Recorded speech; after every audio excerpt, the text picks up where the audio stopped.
is it possible to be able to read a room? Yeah. How would I go about reading a room?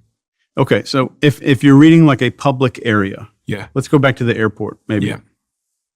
If I'm in a public area, I really want to pay attention to the slowest moving person in the room. I want to pay attention to who is more confident than the other person. And that's typically going back to speed. And if I'm reading other people well, I'm also making a lot of eye contact with them. Mm-hmm. So that's also one of the fastest ways to get a read on another human being is how often they're blinking. And if a person is blinking fast, it's a sign of high stress. Mm-hmm. If they're blinking really slow, it's a sign of focus. So it's not always relaxation. So if I talk to a psychopath in an interrogation room or in a business negotiation, and they're very focused on prey, so we call that a prey focus, because they're going to manipulate somebody, their blink rate will almost be a 0. If I talk to somebody who's being deceptive, their blink rate can go up to like a 75, 80 without us even knowing it. So one of the reasons that blink rate is so reliable is that it's unconscious. We don't realize the shifts in blink rate, and we don't manually control it very well. And if all that I would ever need to teach somebody, you don't have to count or know how many times per minute it's going on, is if I'm in a conversation, I'm going to start the conversation and say, is the blink rate normal? Does it look fast? Does it look slow? So what I'm really looking for in human behavior are changes. Mm-hmm. Changes. So if I'm on stage, and let's say I'm doing a keynote, and across the room I'm making eye contact with all these people, and I start seeing an increase in audience blink rate, I know I need to change the subject or change the topic right away. So would you be looking at one particular person? No. So generally, yeah. So I would look at all of these eyes and pretend like I'm looking at one human. Okay. Does that make sense? Getting an average of the... Yeah. So as I'm looking around, how many blinks do I see? And I'm going to pretend as if that was one human eye. Okay. So when you get a lower blink rate, people are paying more attention. Yeah. You're doing a great job. And I go to these pitch meetings where these entrepreneurs will go up and pitch these angel investors and stuff like that up in Washington. And you can measure who will pitch based on blink rate. You see a blink rate drop, that's the most interested person in the room. We do the same thing with jury selection. It's so reliable. And you read these articles about like someone breathing into their chest. It takes a while to get good at that with your peripheral vision, because I've taught it to people and they would spend a conversation with someone staring at their chest. And especially if you're talking to a woman, it's a bad idea. So blink rate is incredibly reliable. So to recap that skill, I start a conversation. Does it look pretty normal? Is it pretty fast or kind of slow? Then I'm going to look for changes. And that's all I'm looking for in a room of people is what's changing. So 70 is deceptive and 0 is psychopath. 70 is stress, not always deception. Stress, okay. And 0 is psychopath, basically. 0 might be psychopath. Context is the second letter C. There's 5 C's that we talk about in behavior profiling. So change, then context. Mm-hmm. So now, like somebody just crossed their arms and you read the internet, it says it's being defensive, withholding, closed off, see all that stuff. Well, what if it's freezing cold? Yeah. So now we have context. So interesting. That actually happened in my last conversation. I try not to close off my body when I'm doing this, because sometimes my natural reaction is to go like this. And then sometimes, especially in here when it gets later and we didn't have the fan and the heater, I would go like this. Yeah. And I was thinking, but this is rude. It's rude to the guest. But I looked at my arms and I had these like massive goosebumps. And I was like, that's the context. Yeah. The context is I'm fucking freezing. Yeah. But to the guest, it would look like I'm going like this. Yeah. So this is why body language is so delicate, I think. It is delicate. And it's so hard for people to do peer-reviewed research on it because there's a million variables. It's like saying, well, why should Roger Federer win a tennis match when he doesn't have any peer-reviewed studies to back up what he's doing? Yeah. It's the same thing with body language, because like they're doing interrogation research. So they're saying that a college kid who gets a lunch voucher and walks in and pretends to lie about a duck is exactly the same as someone who's been captured in combat sleep deprived for a few days, has a black hood over their head, and they're drug into an interrogation room. And they're saying those behaviors are identical. Then there's the peer-reviewed research on lying and not lying. It's so, you cannot replicate human behavior that well. So, and people treat it like it's a pharmaceutical. Like I can put a Tylenol in somebody and I can measure all these responses. And it doesn't really go into a spreadsheet like that. And there's a lot of great research out there. But I'd say it's just so incredibly hard to replicate everything with perfection like that. So what was the first C? First C is change. I want to look for a change. And then you want to look at context. Is there a third C? That would be clusters. Clusters. So then you read articles that say someone looks a certain way or does a certain thing that might be deceptive. Like the most common one I hear is someone touches their nose. So someone touching their nose might be being deceptive. If you're just seeing one thing, I would say that almost never means anything. You want to look for a cluster of behavior. So they started getting nervous, which is a change. It's because I'm asking about where they were on Wednesday night. There's the context. And while they were getting nervous, they also started protecting their genitals with their hands and licking their lips, which is a hygienic gesture that we do. So now I have a change within the context that's appropriate, and there's a cluster of behavior. After that, I screen through culture. Is there some part of this person's culture or background that makes them do that? Like I was with a young person, we were watching a Pakistani person get interrogated. And you know how you commonly see that kind of head shake in that region of the world. And he said, he's shaking his head while he's saying yes. I'm like, now we get down to that C. This is culture, which rules out that behavior or gets rid of it. And finally, the least important thing on that list is the checklist. And by checklist, I mean there is a list of known behaviors that are likely to be deception. And if you're in body language, you deal in likelihood. That's all we deal in. Some people say they're 100% sure on stuff, and I'm skeptical. But we deal in likelihood. So we should always process it in that. So someone licking their lips or moving a certain way, if it's on a checklist, does not mean that it's deceptive. Because what if they do it all the time? Then we don't have a change. Does that make sense? Yeah. I was thinking about things I used to do when I was younger. And there was just a period of my life where for some bizarre reason, I used to go like this. And I used to do it all the time. Like a tick? It was almost like a tick, yeah. Do you know what's really weird? I think this sounds like a really crazy thing to say, but one of my best friends had like curtains, like had the haircut curtains. Okay. And he used to flick it. And I almost like vicariously picked up the like flicking from him. I'd go like that all the time. But I was just thinking if someone saw me doing that, they would perceive that as some form of behavior, whereas it was just this weird thing that lasted for like 2 years when I was younger and then it went away. Yeah, but did you do it all the time? I just did it, I don't know. I felt like I just did it randomly. But that wouldn't be a change. Okay, yeah. If I was meeting you. Yeah. And you were on the Dragon's Den for a while. Still am, yeah. And people pitch you all kinds of ideas. That just having somebody on the show or just having those skills with you could see through a lot of those people. And whether or not they're being honest about what they're pitching, they're confident about what they're pitching. And you could look at a show like Shark Tank, and I can watch any episode of Shark Tank and look who's blinking the least. They're going to be the first to make an offer 99% of the time because they're the most focused on what's going on. They're personally invested. So that's fascinating, is that you could just look at one or two things and predict stress or focus. And just being able to do that, if you just took that one thing away from this, that would be a superpower. Because I sit here with guests, right, and they talk about their life stories and stuff, and I often see some patterns of behavior. Yeah. Specifically like closing up when you ask someone something about their childhood or a specific sensitive subject in their life. You tend to see like I call it like self-soothing behavior to some degree. So it's difficult. And it's funny because we're all like amateur body language experts now.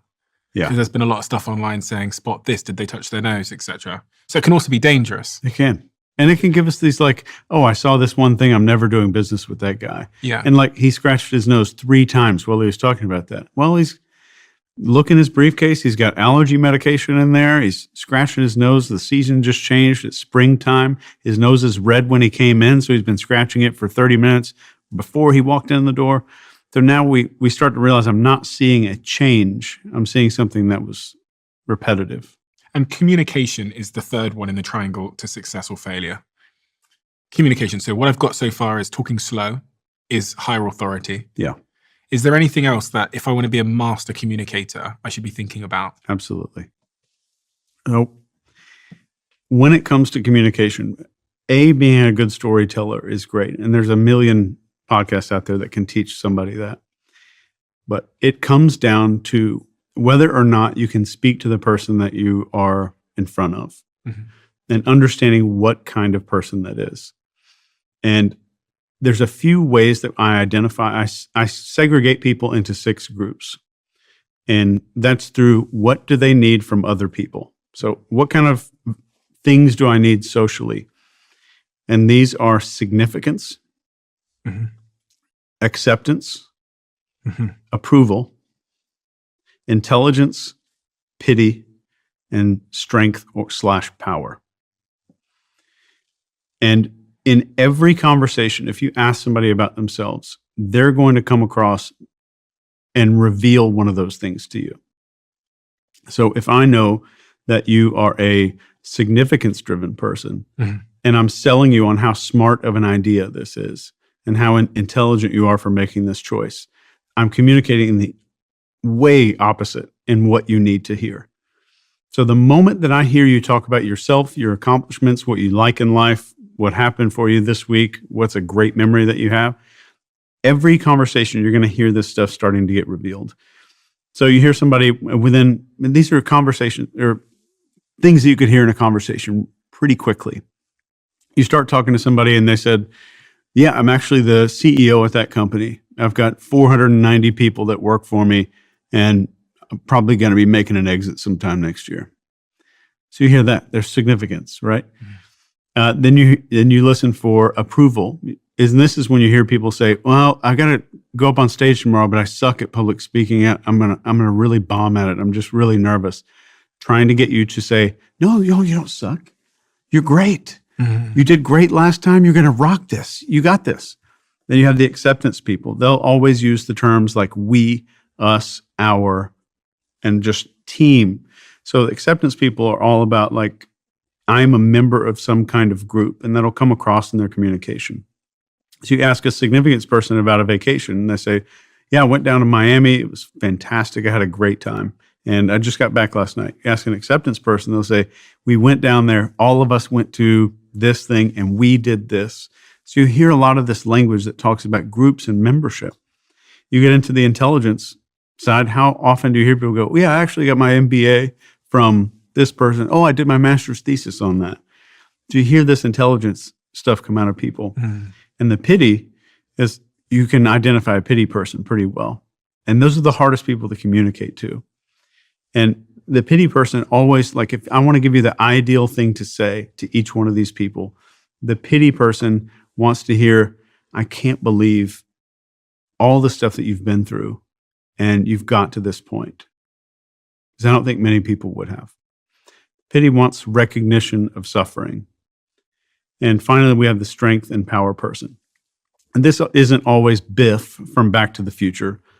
So it can be somebody who's a leader in a company, but they want control. So significance is, do I make a difference? Strength and power is, do I have control over other people?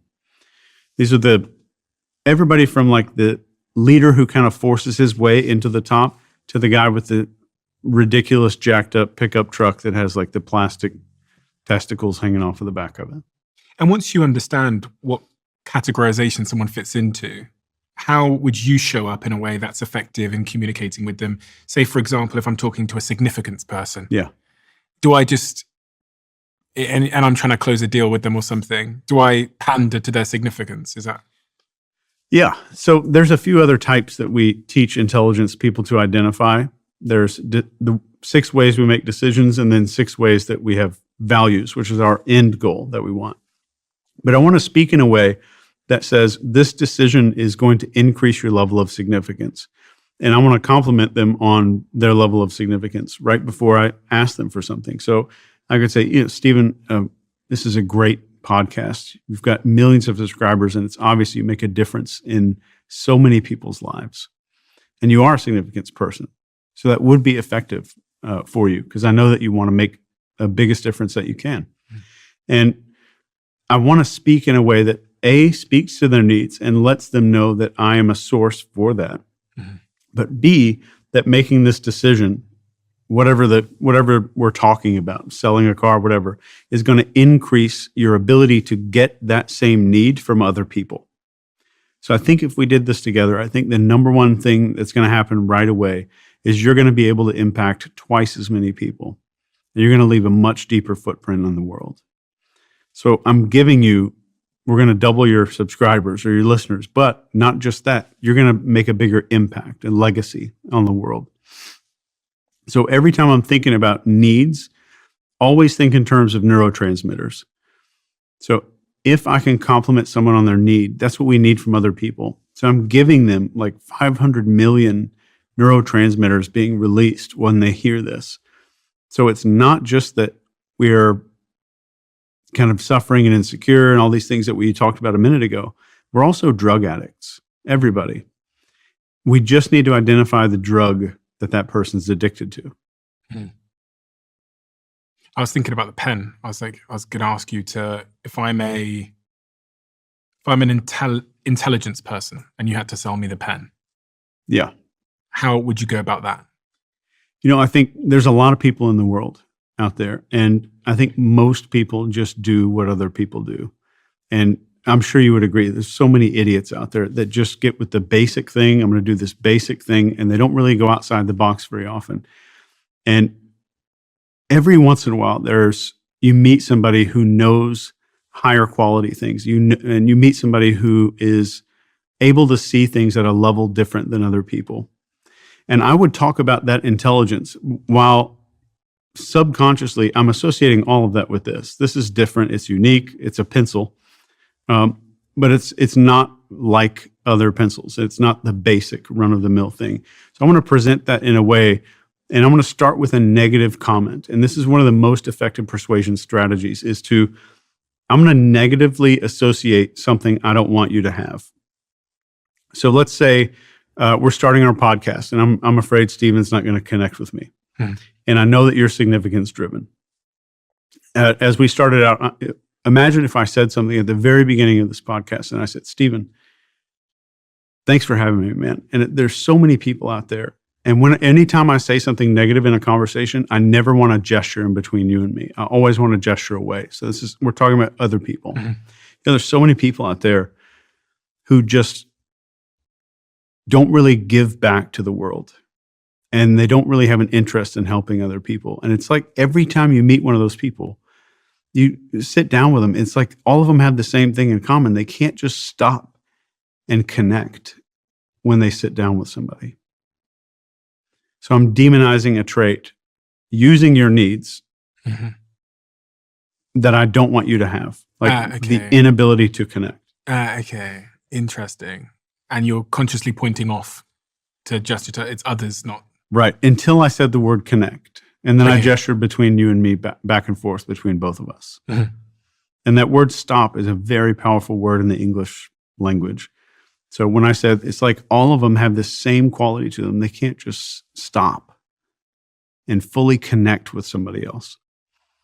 That's a very subtle thing, but I've used your neurotransmitters, I've used your needs, and I've got you to agree. You nodded your head. Agree that those people don't really connect well with other people. So that's how powerful that stuff can be. And you can use the same thing in reverse. And I could say a positive thing. And I could say, Stephen, what's fascinating to me is I've gone around the world. I've met several entrepreneurs. I've met people who are on TV. And it's like you think that they are just dismissive offhand before you meet them. And it's incredible when you meet these people. It's like all of them have this ability to just tune everything out and just completely connect with somebody. And that would have the same effect. And what's going on there? We want to be that person, because it's positive, we want to live up to that expectation set? Right. So what I've done is I've got you to say, as Chris Voss would put it, that's right. Okay. But I've got you to say that about who you are as a person. Okay. So now I'm not changing your ideas, I'm changing your identity. Changing my identity, or? Yeah, because you've made an agreement about who you are. You've nodded your head. Okay.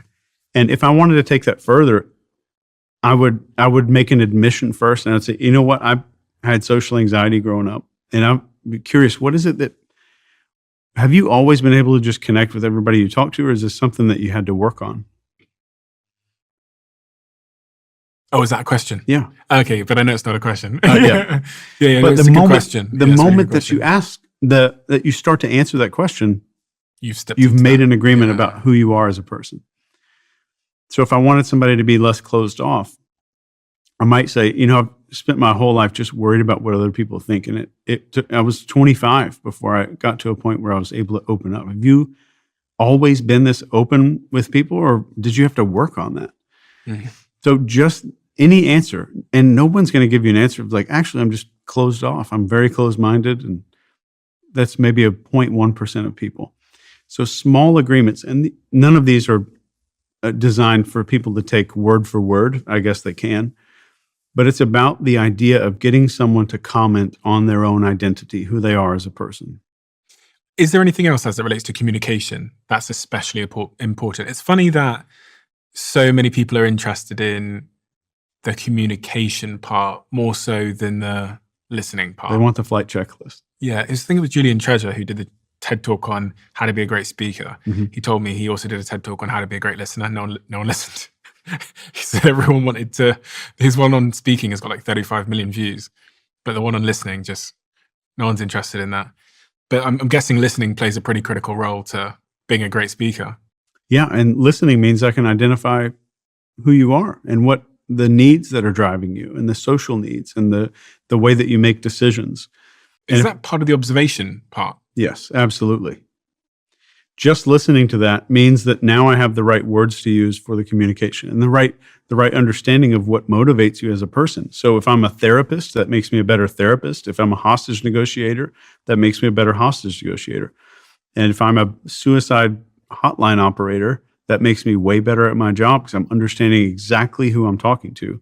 And my goal is to talk someone into doing something that they normally would not do. You talk about this elicitation. Yeah. What is elicitation? It's a CIA technique, right? It is. It was originally came up with by this guy named John Nolan, and his book is no longer for sale. You have to get it on eBay. Like, it's hard to find. But the book is called Confidential. Why isn't it no longer for sale? I think that he just kind of pulled it off the shelf. I'm not sure. Okay. So elicitation is about using statements instead of questions. And I'll give you an example. Let's say you and I walk into Whole Foods, we're in New York, so it's probably a block away somewhere. Mm-hmm. And we walk in there, and there's, let's say there's a young lady stocking produce. Mm-hmm. And you get in there, and I say, all right, Stephen, your goal is to go figure out how much she makes in 60 seconds, and you're not allowed to ask any questions or be awkward. And that's tough, right? It sounds really tough. So if you went over to her, and this is a generalization just to get you to understand what elicitation is, and said, hey, I'm trying to find the baby carrots. And she walks you over there, but while you're walking, you say, I just read this article online that says all Whole Foods employees just got bumped up to $26 an hour. That's fantastic. And she turns around and goes, what? No, I make 17. So now she doesn't feel like she's been pressed or questioned about how much she makes. She's correcting you. Mm-hmm. Or let's say you got into an Uber tonight and you said, I just read this article that Uber drivers were one of the top most highly satisfied employees in the country. You're going to get a correction. And you're going to be like, what? Where did you read that? So triggering a need to correct the record is one of the easiest ways to use elicitation, but it's only one. Another one is just making a statement afterwards. and saying, I bet you had some interesting experiences doing that, or I can imagine that was challenging. Statements are always going to be better than asking pointed questions because a person feels like they're volunteering information. The third layer of that is disbelief. So let's say I wanted to ask if you just got back from vacation and I didn't want to use any questions. Let's say we meet up for dinner or something, and I said, "See, you look like you just got back from a vacation." That's a statement. And you're like, "No, actually I've been doing this, this, this, and this." So now you've given me more than if I just asked if you were on vacation. Mm-hmm. And I said, "Wow, that had to be interesting. I can't imagine that. There's got to be a lot of stuff going on there." And you start talking more and more and more. And then, like, that sounds great. There was no challenges to that entire trip. I love when everything is 100% flawless. And you're like, "No, well, actually," and then you start going into that, and I'm like, "No way." Now we have disbelief that comes in. And I haven't asked a single question yet. So that's one thing that I challenge everybody that I train to get really good at is that elicitation piece. So how many layers can I get into a person or a conversation just using these statements? And that's why I wrote, there's a whole chapter about it in this book here. But that elicitation is powerful because we're not being asked questions. So our brain doesn't set off little security alarms. And this is how Soviet spies would get information from a 19-year-old U.S. Navy sailor in the early days of the Cold War. Ship would pull into Thailand, or a submarine would pull into Thailand or Singapore, and a Russian would go up, and these sailors would be drinking at the bar. Russian would sit there. He's got a Aloha shirt on or something, and strike up a conversation. And they say, "I know that the German submarines could outrun you because their propellers are 22 and all of your submarine propellers are 18 feet in diameter." And the sailor, slightly drunk, turns around and says, "No, they're not," and starts giving up all this information just to correct the record. And that's all they did back then, was just correcting the record. I'm triggering this need to offer some kind of correction to information that's inaccurate. And even with business intelligence, let's say that a company's moving and they have to get business intelligence. Somebody at that company will get approached at a bar, and somebody will say, "Yeah, I heard you guys are moving between March and April." And they'll get corrected and they'll say, "No, it's actually February, but we're not really supposed to talk about it." It's like, there's no way you're going to move in February. It's too cold and the interest rates are up too high. There's no possible way that the CEO would ever do that. It's like, yeah. And then you're going to get more information out because of the disbelief. So that was correcting the record. A second technique called bracketing, where I'm giving you a series like between March and May, or between 39 and 59. And the third is the disbelief that starts getting this information out of people. So if you want to think about, like, how do I start a conversation or continue one using elicitation, think of the words "so" and then do a recap. "So you've been doing this for 3 years," or "So this is not the best job, but it's getting things done for you," or "I bet." So I bet that was interesting. I bet there were still some challenges there, or "I bet you overcame a whole lot to get to this point." "So" or "I bet" is the best way to do that. And so if I say, "I bet you hate that coffee," Yeah.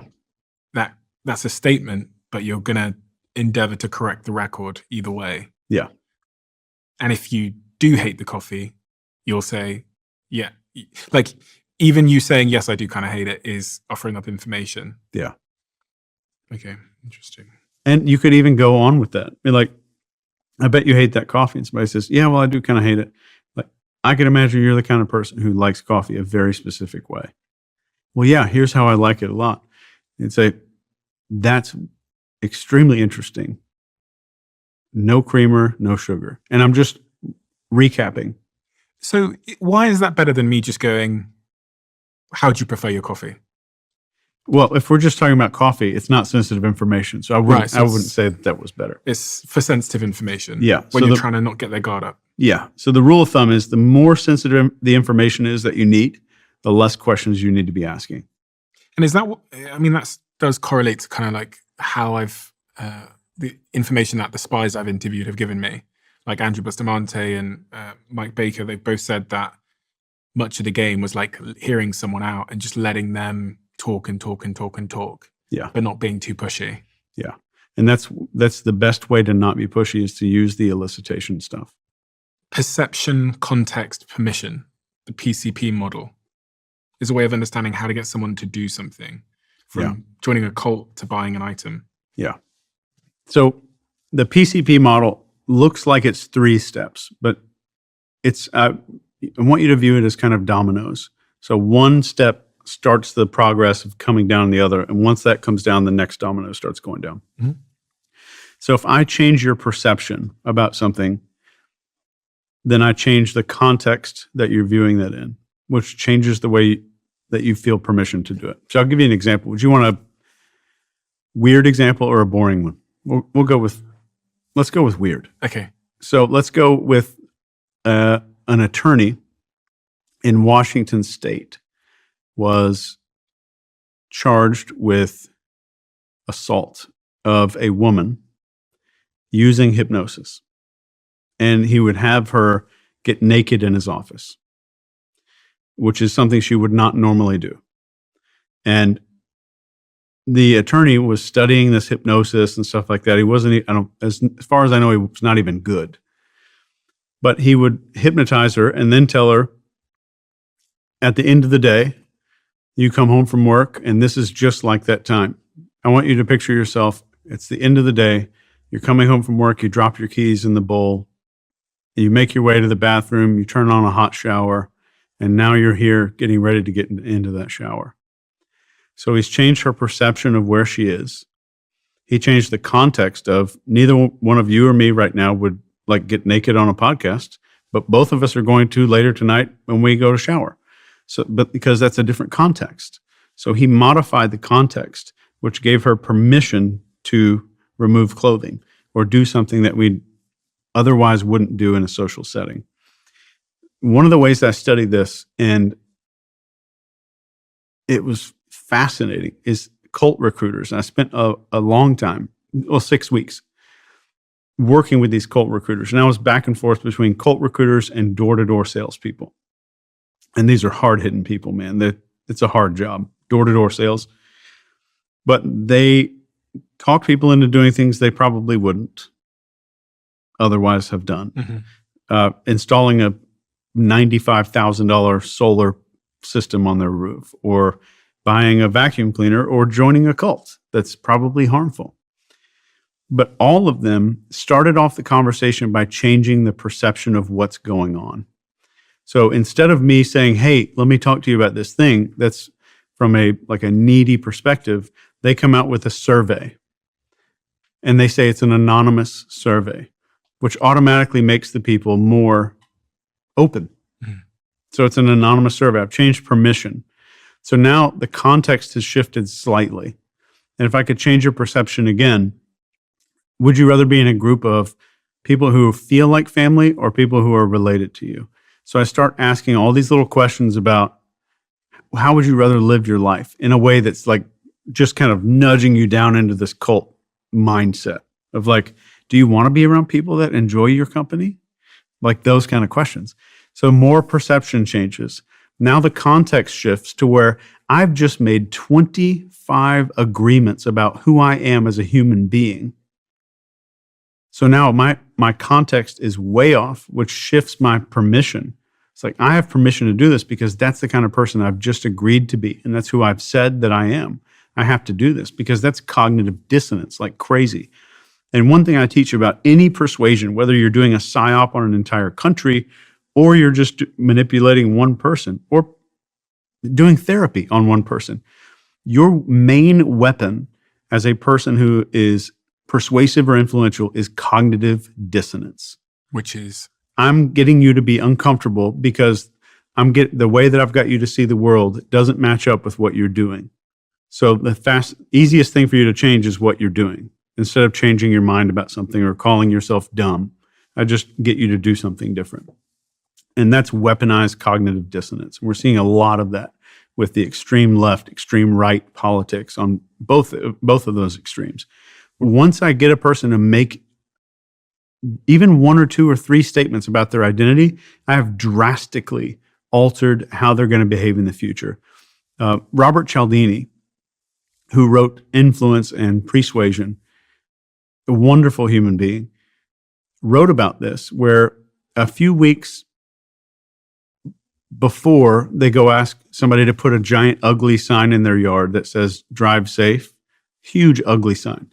2 weeks before that, they go by door to door and say, do you support safe driving? Yes or no? Who's going to say no? It's like 91% said, yeah, I support safe driving. They said, good. Will you put this tiny sticker in your front window? Tiny little sticker. And just to let us know that you're supporting safe driving. That's all we ask you to do. 2 weeks later, they come back to the neighborhood. Like 89% of people are sticking these signs in their yard. The other neighborhood they did the test on didn't have this little survey, do you support safe driving first? And it was like 6% stuck the sign in their yard. So making one agreement about who I am and then taking action on it. So if I can get you to take action on something, not in just between you and me, now I got you to put a sticker on your window. I got you to do something that alters the way other people see you. So if I can get you to make something that I've got you to believe public, I can get you to make a Twitter post, I can get you to make a Facebook post, now I've captured identity. So most persuasion and influence training in the world is about capturing ideas. Identity is where you truly get to change behavior, because I'm getting you to agree that you are a certain type of person before I want you to do anything. Interesting. It explains a lot about politics, in fact. You know, what we see go on in the election cycles, and also just how a political party, political group can slowly drift together to a position that objectively you go, bloody hell, that's crazy. Yeah. You know, because they kind of slowly, they say, I'm this party, I signed up to this particular political party. And then slowly, just with like creep of beliefs, you end up over 10 years, all of you believing and thinking something is okay. Yeah. It's interesting. It's just because you made an agreement. I guess in part that explains some of the wars as well. Like there's an element here which can explain things like Nazi Germany. Yeah. And how a civilization can go from being relatively normal to doing really horrific, barbaric things to people. Yeah, and if you, just going back to the Milgram experiment, right away I got you to say, do you fully volunteer to participate in this? Would you accept the role of teacher? Would you sit down in this chair? Would you shock him with this low voltage? Mm-hmm. I've got you to agree that I'm the kind of person that's willing to shock someone for an experiment within the first 2 minutes. Mm-hmm. And they don't talk about that. They kind of tend to say the whole experiment's about authority. But I don't think it's all authority. I think a lot of it is novelty. And they don't talk about that ever in these recaps of the study. But if you volunteer for that experiment, you're driving on a campus you've probably not been on, going into a building you've never been to, meeting a guy in a lab coat that you've never met, and another guy you've never met, in a room that you've never met, sat in front of a machine you've never seen, reading a quiz that you've never read in your entire life. All of these things, brand new. The number one thing that generates focus in the mammalian brain, and this is dog, you name it, is novelty. So our ancestors, they're walking past a bush every day of their life. And one day, sun's about to set and a stick snaps behind that bush. That's novelty. That's an unexpected piece of information. New information, or is it unexpected? Yeah. What's your definition of novelty here? Novelty is my brain is expecting certain things to happen. I'm going to walk past this bush, just like I've done before. I have kind of a script for running things. And something happens that breaks that script of what I am predicting about the world. Does that make sense? Yeah. Any kind of novelty generates focus. So the 4 things that we can manipulate inside of a human brain spells out the word fate. So the 4 ways to manipulate or influence a mammal, and this is human, dog, you name it, is through focus, authority, tribe, and emotion. Those are the 4 things that a dog can feel. If you're looking at a dog training video, you're watching, let's say you're binge watching 3 seasons of Dog Whisperer with Cesar Millan, you're seeing him redirect focus, establish authority, show contact with the tribe, and praise the dog when the dog's doing well. Focus, authority, tribe, and emotion. Mhm. That's how we train animals. It's also how an infomercial gets you to buy something. They grab your focus. They show you, here's a million people who've already bought it so far. They all have these 5-star reviews. Everybody in your neighborhood's doing it, or all these people across the United States are doing it. They're getting success. And all of their friends love them because of that success. Now we get emotion. And they show it visually. They don't just say it. They're showing these visual images to show the mammal brain the focus, authority, tribe, and emotion.